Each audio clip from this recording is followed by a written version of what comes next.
Hello student. Rajtalak IAS academy श्रेष्ठ अध्ययन सर्वश्रेष्ठ अध्यापन पीएससी के लिए जाना जाता है। आज जैसा कि आप जानते हैं कि गोवर्धन पूजा है और गोवर्धन पूजा के साथ साथ कुछ हमारी आंचलिक परंपराएं हैं जो हमारे मध्य प्रदेश में देखने को मिलती हैं। तो इंदौर जिले के देपालपुर तहसील के अंतर्गत गौतमपुरा में एक हिंगोट युद्ध की परंपरा है जो प्राचीनतम तरीके से गुर्जर समुदाय में देखने को मिलती है। तो ये हिंगोट युद्ध परंपरा है क्या, इसके बारे में जानते हैं।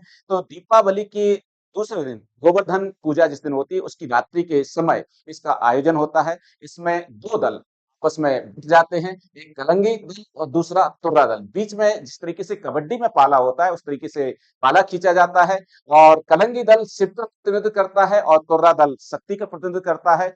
और इसमें हिंगोट एक कह सकते हैं कि देसी रॉकेट जैसा इसका बारूदनुमा एक टाइप का होता है, उसका बौछार किया जाता है। तो हिंगोट होता क्या है, तो हिंगोट के बारे में जानकारी प्राप्त करें तो एक हिंगोट वृक्ष होता है जो चंबल नदी के किनारे पाया जाता है और इसका जो फल होता है नींबू जैसा होता है। इसका जो खून होता है काफी हार्ड होता है, इसके अंदर का जो गूदा होता है वो सॉफ्ट होता है। तो इसको निकाल करके इसको सुखाया जाता है और इसमें बारूद भरा जाता है।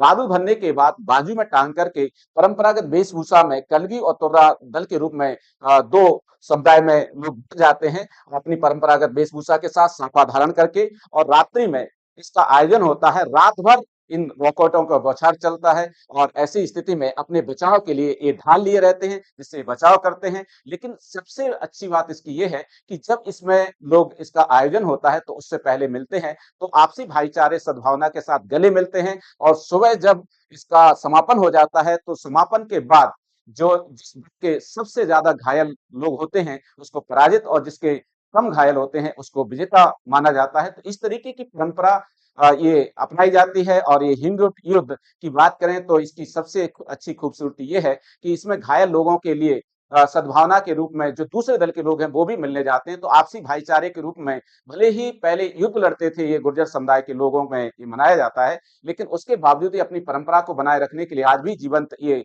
परंपरा बनी हुई है जिसका आयोजन हमारे इंदौर जिले के देपालपुर तहसील के गौतमपुरा में आयोजित होता है। तो राजतलक आईएएस एकेडमी के माध्यम से ये जानकारी आपको उपलब्ध कराई जा रही है जो न केवल आपको एमपीपीएससी में बल्कि दूसरे एग्जाम में भी कम्पिटिटिव एग्जाम में भी आपको हिंगोट युद्ध जैसा शब्द पूछा जा सकता है, इसके लिए आवश्यक हो जाती है। तो राजतलक आईएएस एकेडमी से इसी तरीके की जानकारी प्राप्त करने के लिए आप हमसे जुड़ें और इसी तरीके का अपना नॉलेज का वर्धन करें। जय हिंद, जय भारत।